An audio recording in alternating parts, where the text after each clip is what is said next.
Okay, children, very good morning to you all. So, I am your new teacher. So, I will be handling 8th, 9th, 10th maths. So, what I want is perfection in the maths. I already told you I have been trailing for 9th and 10th also the same thing. So, how today we will go, instead of going directly to 9th standard, I know you have passed 8th standard also. So, it will be difficult to go 9th and go through the syllabus. Why I am telling this? Because, see, because of corona, maybe 2 years, 1 year you might be in home and you will be having classes, online classes or whatever it is. So you might have forgotten something which is required for 9th standard also. So 9th standard is very important course, I told you, for 9th students, children also. Why? Because I told you it is a bridge course. So if you are perfect in 8th standard, the basics you will learn in 8th standard more. So the small things you will learn in 8th standard more when compared to 7th and thing, because 9th and 10th are very important for you. So if you want to go well with 9th as well as 10th standard, then you have to be perfect with 8th standard. Then only you can cover 9th standard and score 9th standard, 9th marks very well. So it will be very useful for you in 10th standard. So sorry, I told my name. Okay, my name is K. Padmanabh Rao. So we will going with the basics in the bridge courses. So what you have studied in 7th standard or some problems or some portions of 8th standard we will study in detail. Tomorrow there will be introduction class for you. Today will be introduction classes. From tomorrow we will go in detail with all the classes with 8th, 9th and 10th, because today is the first day. So I want to do with the introduction of 8th standard, the bridge courses, what you learned in 7th standard as well as in 8th standard, little bit of 8th standard. So I think you know the number system, because number system is very important here. You know what is number system? Do you know numbers? I think numbers. What are numbers? Generally, if you write numbers, you will write 1, 2, 3, 4, 5, 6, 7. So this is one thing what we thought to write. See, when we are doing a class, in some other classes, when the classes were offline, one student asked this doubt, you may got also, I don't know whether you got this doubt also. He asked me one thing. So why you have to write 2 after 1? Why can't I write 5? Is there any problem in writing 5? I asked, why you want to write 5? So is there any rule that we have to write 5 after 4 only? Why can't I write 1, 3, 6, 7? So what rules we are following and why you have to write in the same way? This question is asked by a girl in 8th standard only. Remember, she was in 8th standard, she asked this question. It is simple thing. You regularly use the words 1, 2, 3, 4, 5, 6, 7, 8, 9, 10. Okay, we will count it, we will read it, we will do it, we will transactions in the amount. Anything we will do it. But why to write 1? Then you have to write 2. Why can't I write 1, 3, 6, 7? Is there any rule to write this? And what rule you are following, sir, to write all these numbers? She asked. Then what will be your answer then? How you will convince the girl that how to write, why to write 2 and 3 but not 1, 4, 5 or 7? Is it possible to write like this or not? I said, okay, I will tell you one thing. There was a class going on and Abdul Kalam, I think you might have Abdul Kalam, former president of our country and also a scientist also. And you might have known this joke also. Once Abdul Kalam will enter into the class and some students will be sitting, many students will be sitting, and he will be giving lecture on something, some topic. It may be on science or anything. So one student stood up and asked the Abdul Kalam, sir, good afternoon, sir. Good afternoon, bhai. Yes, bhai. What is your doubt? Sir, does God exist? He asked. Abdul Kalam said, yes, God is there. God is everywhere. You can see God everywhere. Then the boy said, then show me, sir. Is it possible to show? You know that God is everywhere, but scientifically is it possible to show? And then Abdul Kalam thought, what to give the answer then? Then for a while Abdul Kalam thought, okay boy, I will give the answer for your question, but tell me one thing, I'll ask you a small question. If you give answer for that question, I will answer you to your question. And then the child said, okay sir, you can ask any question. Then the Abdul Kalam sir said, boy, do you have brain? ನಿನಗೆ brain ಆಯಿತಾ ಅಂತ ಕೇಳಿದ್ರು ಮತ್ತು do you have brain the boy said yes sir then show me your brain then is it possible to show our brain? No doubt we can do scientifically, we can show other brain, but you can't show your brain. So existence of brain is there, so existence of God is there in everywhere. So in the same way, we have some rules that we have to follow while doing these problems when it comes to maths. You might have seen, sir, maths are very problem. No. Problems, to every problem, there is an answer. The main thing is, you have to practice those problems so that you will get the answer for those problems. Still you are in 8th standard, so we will not go much more deeper into the subject. So let us go with the small things like numbers. So the teacher said is, if you add 1 to 1, what you will get? 2. The same thing, if you add 2 to 1, you will get 3. In the same thing, if you add 3 plus 1, you will get to 4. This is what we call it as series. So generally when you come to 9th standard, you will understand what is a series. This is a series, this is one procedure. You have to follow that procedure only. You cannot go above that procedure. Why? Because procedure has to be followed.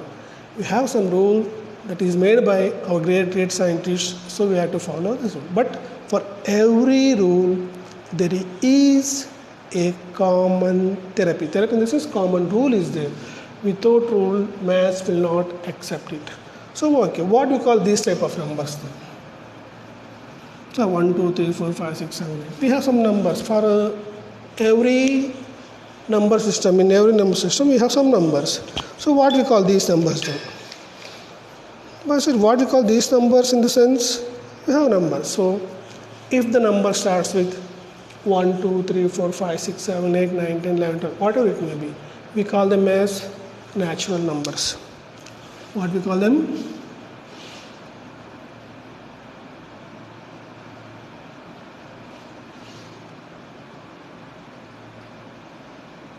Natural numbers.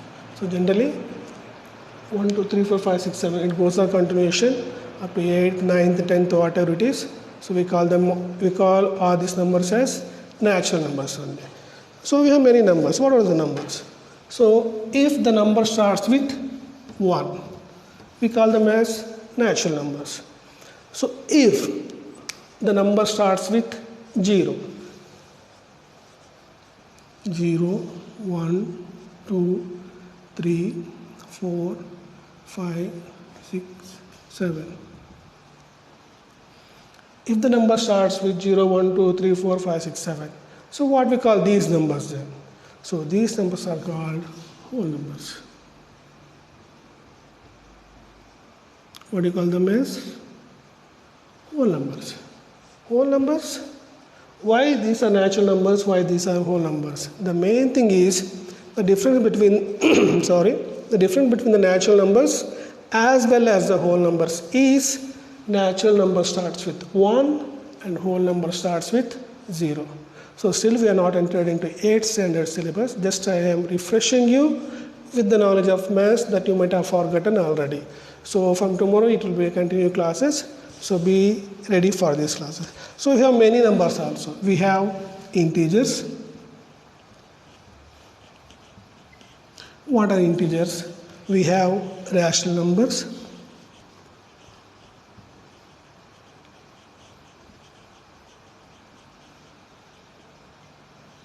And we have irrational numbers.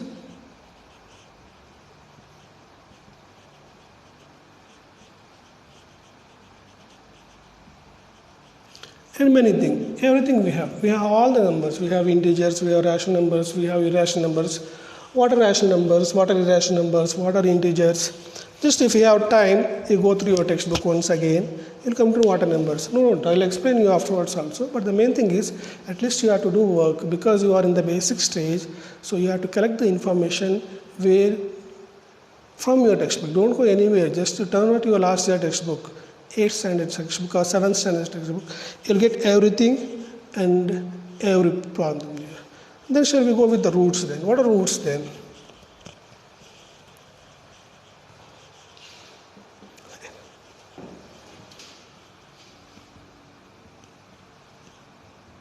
I'll give you a small hint in dimensions. I think you are familiar with movies. I think you will go to the theaters, you'll go to the movies to watch movies, or also in the home also nowadays we got TV systems. In those movies, we call them as 2D dimensions. The movie which you go to the theater, the movie which you see in theater, those are called two-dimension theaters. Why they call two-dimension theaters? Because we can see them clearly. For example, if this is a square, but we cannot see the square four sides. It is only you can see the one face of the square. It is called two dimensions. What if you want to see the whole square? Whole square in the sense, how many parts the square has? Generally 6 parts. One below, two, either side one, and left and front one third. What are the sides we have? So if it is a 3D one, if it is a 3D dimension, then how will you see the 3D dimension? Simple.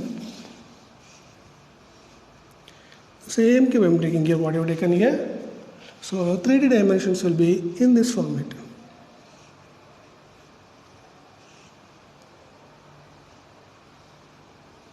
See, you can see the real difference between 2-dimension as well as 3-dimension. Here you can see in 2-dimension only one face of the cube, whereas here you can see the 6th face of the cube.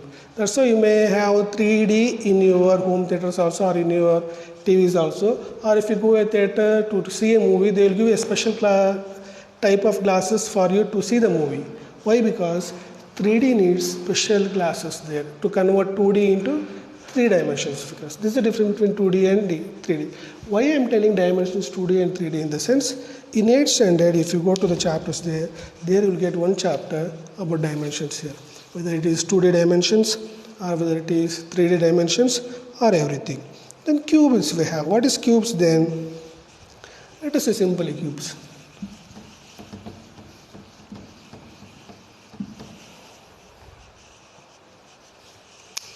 Imagine, what is one cube? What is one cube? Can you even tell what is one cube?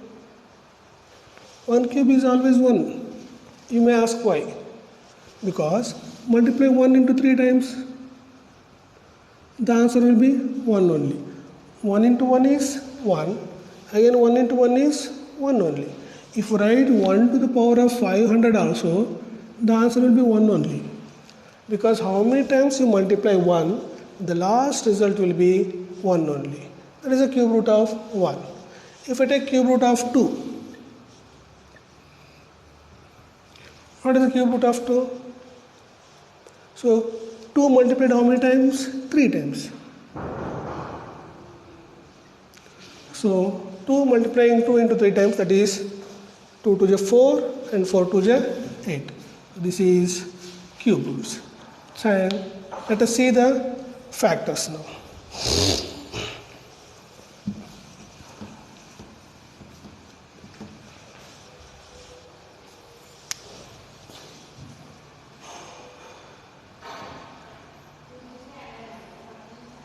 For example, what are the factors of 9? So if you find the factors of 9, how will you find the factors of 9 generally? The factors of 9 will be in this form.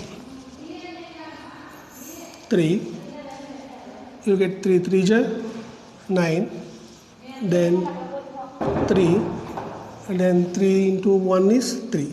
So that the factors of 9 equals to 3 into 3. Okay, this is small thing, okay, you can get the factors. If it is greater thing, if you take more numbers, then what will be the factors? What is the factors of 5 cube then?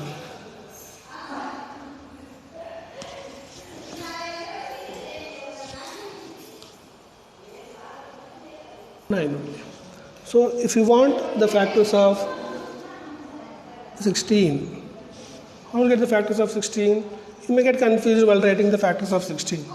So you go with the smaller numbers, that is 16. So 16 can be written in this form also. So 16 in the sense 2. First you go with the small number. The small number is 2. 2, how much it is multiplied for 16? It is 8. It is 4. Because 2 8 ja 16, 2 2 ja 2 4 ja 8, 2 2 ja 4, 2 1 ja 2. So we have 1, 2, 3, 4. So 16 can be written as 2 into 2 into 2 into 2. If we have 81, so how will write 81 then? Simple, same thing. You'll go with 3. Is multiply of 3?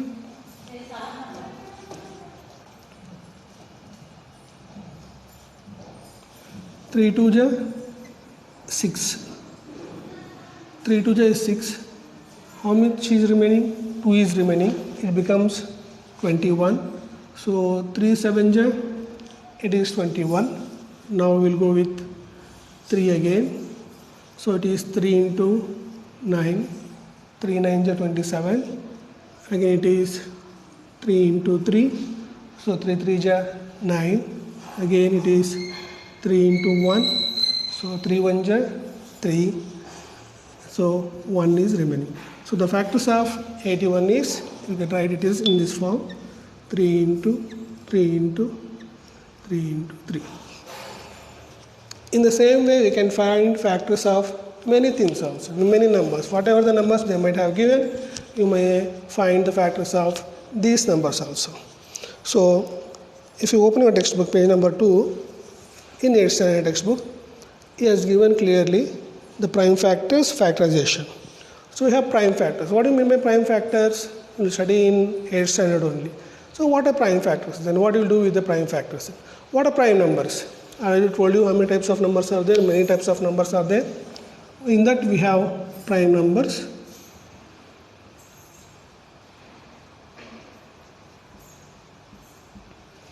What are prime numbers? See, the numbers which are divisible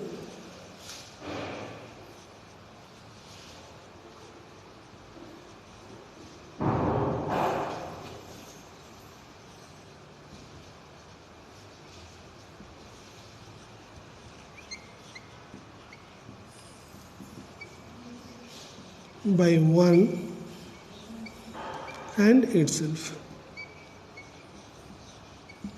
are called prime numbers. Means any number which are divisible by 1 and itself are called prime numbers. For example, can you give any numbers which doesn't have factors? For example, if I take 3 doesn't have any factors. The 3 can be divided by 1 and also by itself. So 3 can be divided by 1 and itself, that's why 3 is called prime numbers. You can take 1 also. 1 is also the number which can be divided by 1 and itself only. Again we have 5. After 5 we have 7. After 7 we have 11. So it goes on. So what are prime numbers here is the numbers which are divisible by 1 and itself are called prime numbers here.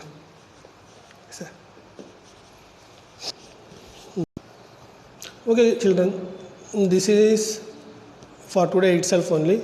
Tomorrow we'll go in detail about 7th and 8th standard also. So read well. Now don't waste time because we have less time to practice only. Now what you have done, it is okay. At least from now onwards, you go concentration on your studies so that you can score good marks. I wish you all the best. I will see you tomorrow once again. Thank you children.